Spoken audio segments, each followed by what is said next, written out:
नमस्कार मित्रों, आपके अपने YouTube चैनल PC हिंदी ज्ञान पर आपका हार्दिक अभिनंदन व स्वागत है।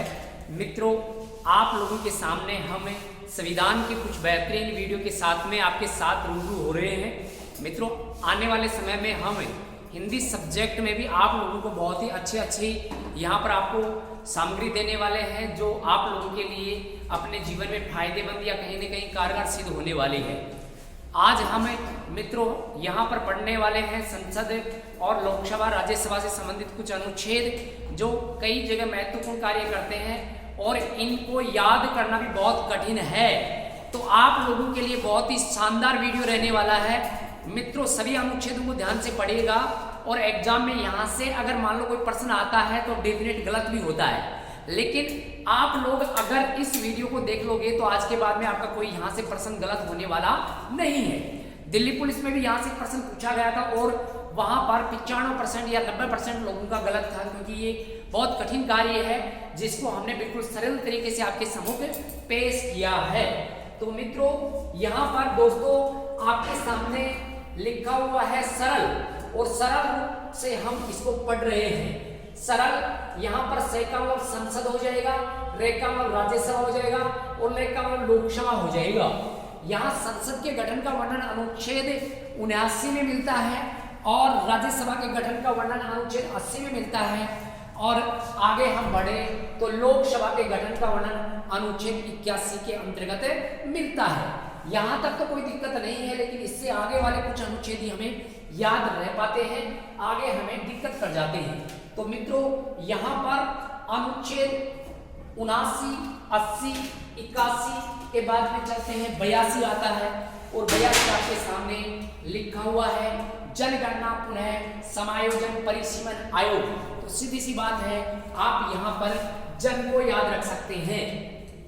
जन लिखा है, जनगणना, समायोजन में जन लिखा हुआ है, परिसीमन में मन लिखा हुआ है, तो जन मन ऐसे आप ध्यान रख सकते हैं। अनुच्छेद 82 रहने वाला है और आपको शब्दावली मिल सकती है जनगणना पुनः समायोजन परिसीमन आयोग। यहाँ पर ये इसका उत्तर रहने वाला मित्रों 82। और 83 में क्या है, यहाँ मित्रों 83 की बात करें तो यहाँ पर राज्यसभा का कार्यकाल 6 वर्ष का अंतर्गत और लोकसभा के सदस्यों का कार्यकाल 5 वर्ष रखा गया है। ये हम ध्यान रख सकते हैं। तो यहाँ पर मित्रों ये कार्यकाल का वर्णन कर रखा है अनुच्छेद 83 के अंतर्गत। इसमें कर रखा है 83। 84 में लोकसभा और राज्यसभा के जो सदस्य हैं इनकी योग्यताओं का कर रखा है वर्णन या उल्लेख कर रखा है। तो ये अनुच्छेद हो गया मित्रों कौन सा 84। 83 में जन है, 83 में जन है, 83 में काल है, कार्यकाल, 84 में योग्यताएं हैं, योग्यताएं। लोकसभा और राज्यसभा के सदस्यों की जो प्रमुख योग्यताएं हैं इनका वर्णन रहने वाला है मित्रों किसमें 84 के अंतर्गत। 85 को हम जानते हैं, ये हम पढ़ भी चुके हैं क्योंकि ये महत्वपूर्ण अनुच्छेदों के अंतर्गत आता है और इसके अंतर्गत हम याद रख सकते हैं भंग, हम याद रख सकते हैं इसको भंग। यहाँ पर लोकसभा को भंग करने का कार्य राष्ट्रपति का होता है, जबकि राज्यसभा कभी भंग नहीं होती है। तो यहाँ पर भंग वाला अनुच्छेद कौन सा मित्रों 85 रहने वाला है। 86 राष्ट्रपति किसी भी सदन में अगर कोई संदेश भेजता है तो वहां पर अनुच्छेद 86 के अंतर्गत माना जाता है। राष्ट्रपति का संदेश भेजने का जो कार्य है जिसका उल्लेख है अनुच्छेद 86। और 87 के अंतर्गत हम बात करें तो राष्ट्रपति का जो अभिभाषण होता है, राष्ट्रपति का अभिभाषण, सदन के अंतर्गत राष्ट्रपति का जो अभिभाषण होता है उसका वर्णन रहने वाला अनुच्छेद 87। और मित्रों 88 के अंतर्गत मंत्री परिषद के अंतर्गत जो सदस्य होते हैं और इसके अंतर्गत महान्यायवादी होता है, इनके मध्य जो सदन के अंतर्गत मत देने का अधिकार होता है उसका उल्लेख कर रखा है।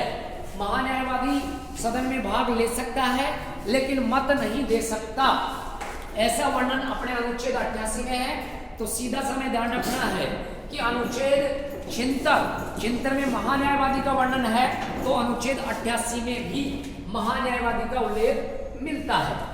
ऐसे हम मित्रों याद रख सकते हैं। अब यहाँ पर शॉर्ट फॉर्मूले के माध्यम से आप लोगों को अनुच्छेद 100 तक याद करवाए जाएंगे, 89 से लेकर 100 तक, जिसमें मित्रों ये 8 अनुच्छेद हैं, ये आपके उंगलियों पर रहने वाले हैं और ये महत्वपूर्ण भी माने जाते हैं। यहाँ से दिल्ली पुलिस में भी आया था एक प्रश्न, इनको पहले याद करेंगे और फिर आगे चलेंगे।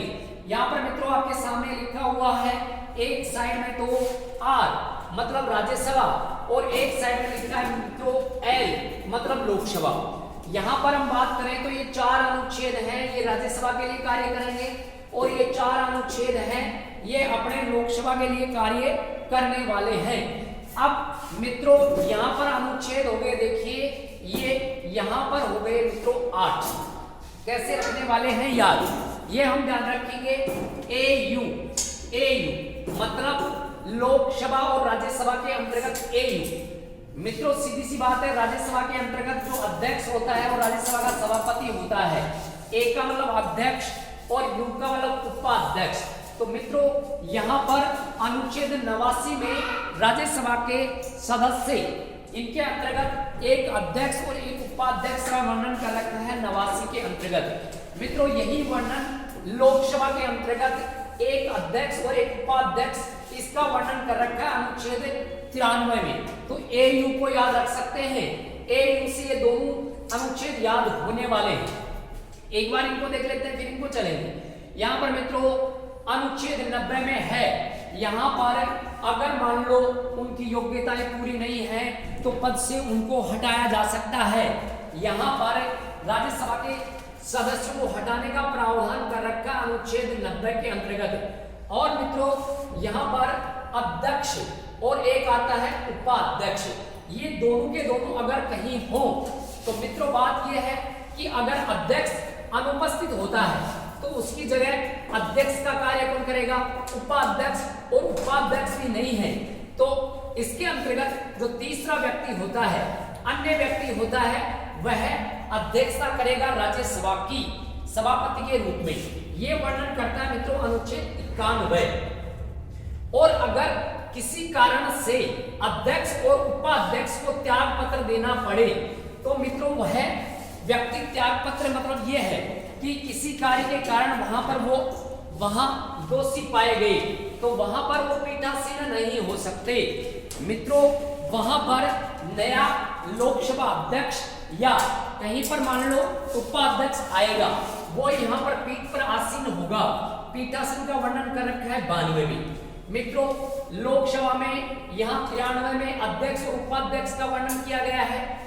94 में इनके सदस्यों को हटाने का प्रावधान कर रखा है। 95 के अंतर्गत लोकसभा अध्यक्ष और उपाध्यक्ष नहीं हो तो कोई अन्य व्यक्ति वहां पर अध्यक्षता के रूप में कार्य कर सकता है और वही पीठासीन वाला वर्णन कर रखा है मित्रों अनुच्छेद किसमें, 96 में। तो यहाँ पर हम ध्यान रख सकते हैं कि 89, 90, 91 और 92 ये तो मित्रों किसके लिए कार्य करेंगे, राज्यसभा के लिए।